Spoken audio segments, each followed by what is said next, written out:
નમસ્કાર મિત્રો, આજે હું આપની સાથે ભારતમાં પૂજાતા 6 દૈવી વૃક્ષોની વાતો કરીશ, જેના નામ છે તુલસી, પીપળ, વડ, લીમડો, આસોપાલમ અને બીલીપત્ર. આજના વિડીયોમાં હું આપને તુલસી અને પીપળના વૃક્ષનું ઔષધીય અને ધાર્મિક મહત્વ જણાવીશ. તુલસી એન્ટીવાયરલ, એન્ટીબેક્ટેરિયલ અને એન્ટીમેલેરિયલ છોડ છે. વિટામિન્સની સાથે સાથે પ્રચુર માત્રામાં મિનરલ્સ છે. હિન્દુ ધર્મમાં તુલસીનું ઘણું મહત્વ છે, કારણ કે તુલસીને વિષ્ણુ પ્રિયા કહી અને તુલસીનું ધાર્મિક મહત્વ અનેક ગણું વધ્યું છે. બીજું દૈવી વૃક્ષ છે પીપળો. તેનું ઔષધીય મહત્વ જોઈએ તો તેમાં બળતરા વિરોધી ગુણો છે, જેથી સોજા અને દુખાવા દૂર થાય છે. અસ્થમા, ઉધરસ અને બ્રોન્કાઇટિસની બીમારીમાં રાહત મળે છે.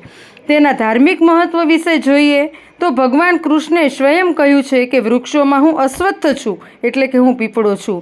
વૃક્ષના મૂળની અંદર બ્રહ્માજી, મધ્યમાં વિષ્ણુ અને ટોચમાં શિવજીનો વાસ છે. શનિવારે ગ્રહ નિવારણ માટે પતિ પત્નીએ પીપળના નીચે દીવો પ્રગટાવવો જોઈએ.